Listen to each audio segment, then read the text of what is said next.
দেখুন না একদিন এখন এটা চলে যাই এখন এমনি লোয়ার করি এ ম্যাগনেট। কিন্তু এই যে এই বিষয়গুলো ক্লিয়ার করার পরে বাইক নিয়ে যখন বের হয়েছি তখন পুরো বাইকটাই অন্যরকম একটু ফ্রি ফ্রি লাগতেছিল। হ্যালো ডিয়ার ভিউয়ার্স, আসসালামু আলাইকুম। This is Mohammad Arif Suleman. Welcome to my channel mass rider. আশা করি আপনারা সবাই ভালো আছেন, আল্লাহর অশেষ মেহেরবানি আমিও ভালো আছি। Dear viewers, very good morning. আপনারা অনেকেই কমেন্ট করেছেন যে প্রথম সার্ভিসের ভিডিওটা দেওয়ার জন্য, কি কি পার্টসের কেমন কষ্ট হয় সব বলার জন্য। তো আজকে সেই কাঙ্ক্ষিত দিন, আমিও খুব এক্সাইটেড। আজকে আমার বাইকের প্রথম সার্ভিসিং। সো অলমোস্ট এই যে সার্ভিস সেন্টারে চলে আসছে। আমরা যে 4টা বাইক নিয়েছি, 4টা বাইকেরই প্রথম সার্ভিসিং আজকে। So so so so so so এই যে চলে আসছি, এরা আমার আগেই ঢুকে গেছে। সার্ভিসের ডিটেল খুঁটিনাটি দেখানোর চেষ্টা করবো আপনাদেরকে। আর আমাদের সিরিয়াল আগেই দেওয়া ছিল, সো যার ফলে আমাদের সিরিয়াল একদম প্রথমেই থাকবে। আমরা সার্ভিস করাচ্ছি হচ্ছে চট্টগ্রামের নিলয় হিরোর যে মেইন সার্ভিস সেন্টার মুরাদপুর, সেখানে। ওকে ডিয়ার ভিউয়ার্স, ওরা মাত্র খুলতেছে, ওরা রেডি হোক, তারপরে আবার ক্যামেরায় ব্যাক করছি। আমরা এখন রিসিপশনে চলে আসছি। এই রিসিপশনে এই যে যিনি লিখছে আমার সামনে বসা, উনি হচ্ছে নাহিদ ভাই এবং পাশে হচ্ছে রিয়াদ ভাই। দুজনেই খুব মাই ডিয়ার মানুষ, অনেকদিন ধরেই তাদের সাথে সম্পর্ক। সো এখানে এন্ট্রি করার পরে এরপরে এই যে অলরেডি আমাদের দুইটা বাইক ঢুকাই ফেলা হয়েছে। এরপরে আর আমার বাইকটা তো অলরেডি বেতে উঠেই গেল। বে চেঞ্জ করে ওখান থেকে আবার এই সাইডে নিয়ে এসে এই যে এখানে র্যাম্পে তোলা হলো। আমাদের বাকি দুইটা বাইক এগুলোও র্যাম্পে উঠে গেছে। একসাথেই 3টার কাজ চলতেছে, 3জনে কাজ করতেছে। আর আমারটা এই যে রুবেল ভাই কাজ করতেছে, আমার খুব পরিচিত একজন ইঞ্জিনিয়ার। আর এখানেও এই ভাইয়াটা কাজ করতেছে। এটা হচ্ছে আমাদের মাসুদ ভাইয়ের বাইক। এই বাইকের একটা বিষয় নিয়ে আমরা শুরু থেকে একটু কনফিউশনে ছিলাম। এই যে দেখেন, খেয়াল করেন, পিছনের ফুট রেস্ট যেটা, পা রাখার যে রেস্টটা, এই রেস্টের থেকে পিছনের রিয়ার ব্রেকের যে প্যাডেলটা, এটা নিচে। তা আমরা প্রথমে মনে করেছিলাম এটা একটা প্রবলেম, বাট এটা ক্লিয়ার করছে আমাদেরকে, যেহেতু dual channel ABS, so ABS ব্রেকের কারণে এটাকে একটু নিচে করে ডিজাইন করা হয়েছে।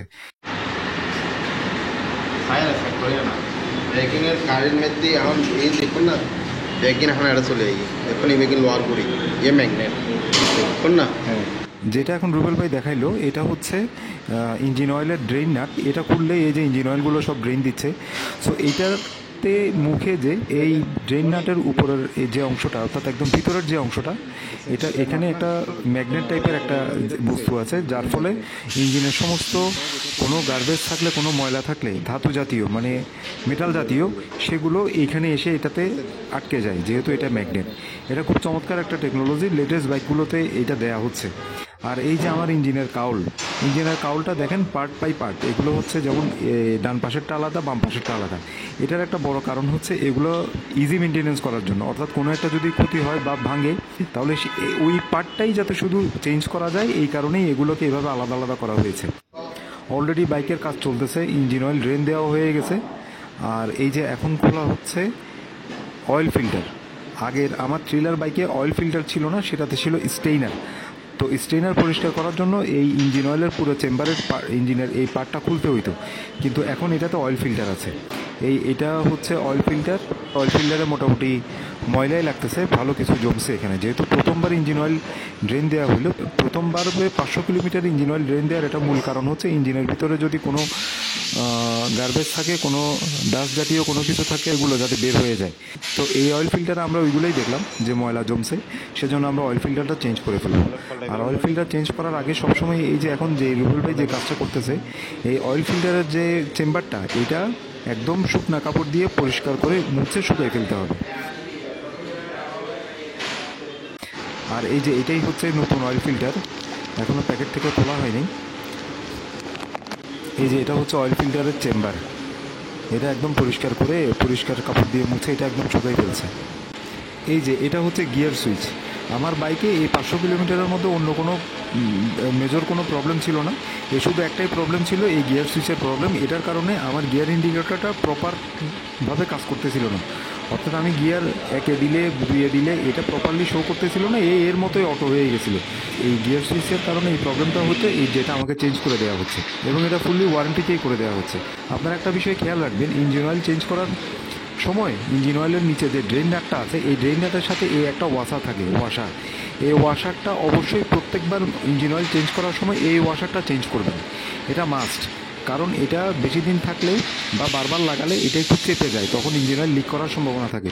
আর এই যে আমরা নতুন ইঞ্জিন অয়েল অলরেডি ঢুকাই ফেলছি, আমরা হিরোরই 1200 ml যে মিনারেল ইঞ্জিন অয়েলটা আছে সেটাই আমরা ওদের সার্ভিস সেন্টার থেকে নিয়েই আমরা এখানে ইনস্টল করলাম। আর এই বাইকে রেগুলার ইঞ্জিন অয়েল দিতে হয় 1150 ml, আর যদি অয়েল ফিল্টার চেঞ্জ হয় তখন পুরো 1200 ml ইঞ্জিন অয়েল দিতে হয়। ওকে, মূলত সার্ভিস শেষ। এরপরে যেই অংশটা ভিডিওতে আসে নাই সেটা হচ্ছে ওই যে ব্রেক ক্যালিপারগুলো চেক করা হয়েছে, ব্রেক প্যাডগুলো চেক করা হয়েছে, এয়ার ফিল্টার চেক করা হয়েছে, তারপরে চাকাগুলো চেক করা হয়েছে, ব্রেক চেক করা হয়েছে, ক্লাচ চেক করা হয়েছে, ক্লাচের ফ্রি প্লে, থ্রোটলের ফ্রি প্লে, সব কিছু চেক করে এখন ফাইনালি ওয়াশের পালা। সব শেষে এই যে ওয়াশ চলতেছে। ডিয়ার ভিউয়ার্স, আমাদের সার্ভিস কমপ্লিট। তো সার্ভিসের ডিটেল একদম হেলমেট ক্যামেরায় গিয়ে বলতেছি। এই যে আমাদের একটা গাড়ি বের হচ্ছে, দাঁড়ান, একটা এই যে সামনে দুইটা আছে রেডি, এখন আমরা বেরোবো। Hello dear, service complete, but সার্ভিসটা কমপ্লিট হয়েছে আরও একদিন আগে। কিন্তু সার্ভিস সেন্টার থেকে যখন বের হই তখন প্রচণ্ড বৃষ্টি। তো সার্ভিস শেষ করে গেলাম অফিসে, অফিস থেকে শেষ করে যখন রাতে বের হইলাম তখনও প্রচণ্ড বৃষ্টি। তো যার ফলে আর ক্যামেরাটা লাগানো হয়নি, কথাও বলা হয়নি। আজকে সকালে একটু তাড়াহুড়া ছিল, যার ফলে আর ক্যামেরাটা লাগানো হয়নি। তো সব মিলায়ে এই একদিন পর রাতে আপনাদের সাথে ব্যাক করলাম রাতের ক্যামেরাতে। তো আমার তো মেজর ইস্যু ছিল হচ্ছে গিয়ার ইন্ডিকেটরের প্রবলেমটা, অর্থাৎ গিয়ার ইন্ডিকেটরটা প্রপারলি শো করতেছিল না। 2-এ 3-এ 4-এ এটা ব্লিঙ্ক করতেছিল বারবার, একদম স্থির থাকতেছিল না। আমি যত নম্বর গিয়ারই চালাই এটা নিয়ে তার কোনো মাথা ব্যথা নেই, সে তার মতোই চলতেছিল। তারা তো ঠিক করে দিল, অর্থাৎ গিয়ার সুইচ যেটার কারণে এই প্রবলেমটা, এটা চেঞ্জ করে দিল নতুন, এটা ওয়ারেন্টির আওতাতেই ছিল। ইঞ্জিন অয়েলটা নিলাম, আর এরপরে হচ্ছে ওই ইঞ্জিন অয়েলের ফিল্টারটা, অয়েল ফিল্টারটা ওরা প্রথমে বলেছিল চেঞ্জ করবে না, বাট যেহেতু প্রথম সার্ভিস আমরাও দেখলাম যে না, একটু ডাস্ট জমছে, তো সেজন্য আমরা এটা চেঞ্জ করে ফেলছি। আমরা 4 জনই এটা চেঞ্জ করে ফেলছি। মেজর কোনো ইস্যু ছিল না, আরগুলো ছিল অ্যাজ ইউজুয়াল চেকিং, কারণ একটা নতুন গাড়িতে আর কী বার প্রবলেম থাকবে। কিন্তু এই যে এই বিষয়গুলো ক্লিয়ার করার পরে বাইক নিয়ে যখন বের হয়েছি তখন পুরো বাইকটাই অন্যরকম একটু ফ্রি লাগতেছিল। নতুন বাইক এমনিতেই তো অনেক স্মুথ, তার উপর মনে হচ্ছিল ওভার স্মুথ। আর খরচ বলতে টোটাল সার্ভিস কস্ট, তো সার্ভিসের তো কোনো কস্ট নাই, খরচ বলতে শুধু ইঞ্জিন অয়েল 720 টাকা আর হচ্ছে অয়েল ফিল্টার 256 টাকা, এছাড়া অন্য কোনো কস্টিং আর লাগে নেই। আর প্রথম সার্ভিসে আমি ওয়ারেন্টিটা পাইছি হচ্ছে গিয়ার সুইচটা। তো তাদের সার্ভিস সেন্টারের যে লোকজন আছে এদের সাথে তো আমার আগে থেকেই জানাশোনা, আজকে প্রায় তো 4 বছরের সম্পর্ক। তাছাড়া চট্টগ্রাম সার্ভিস সেন্টারে যারা আছে তারা মাশাআল্লাহ অনেক আন্তরিক যে কোনো কাস্টমারের প্রতি। সো এটা নিয়ে কোনো প্রশ্ন নেই, কথা নাই। তো এনিওয়ে, এটাই ছিল সার্ভিস ব্লগ, যেটা যে বৃষ্টির কারণে বাধ্য হয়ে এখন পরের দিন রাতের বেলা ক্লোজ করতেছি। আপনাদের কোনো ইস্যু থাকলে আপনারা অবশ্যই আমাকে জানাবেন কমেন্টে, আর আমিও ইনশাল্লাহ রিপ্লাই দিব। আর পরবর্তীতে যে ভিডিওটা আসতেছে সেটা হচ্ছে এই যে সার্ভিস করার পরে আমি ফুয়েল লোড করছি, কারণ ফুয়েলও তো অলমোস্ট খালি অবস্থায় ছিল, ফুয়েল লোড করছি। তো এই দ্বিতীয়বার ফুয়েল লোড করে যে মাইলেজটা পাইছি সেই মাইলেজের ভিডিওটা আসতেছে এরপরেই। আজকে এটুকুই, পরবর্তীতে দেখা হচ্ছে নতুন কোনো ব্লগে, নতুন কোনো বিষয় নিয়ে দেখা হবে, কথা হবে। ততক্ষণ পর্যন্ত সবাই ভালো থাকবেন, সুস্থ থাকবেন, নিরাপদে থাকবেন এবং অবশ্যই নিরাপদে বাইক রাইড করবেন। আর আমার এই ছোট্ট চ্যানেলটাকে যারা এখনো সাবস্ক্রাইব করেন নাই, প্লিজ প্লিজ প্লিজ সাবস্ক্রাইব করে দিবেন। আর ভিডিও যদি ভালো লাগে ডেফিনেটলি একটা লাইক দিতে হবে। আজকের মতো এখানেই বিদায় নিচ্ছি, খোদাফেজ।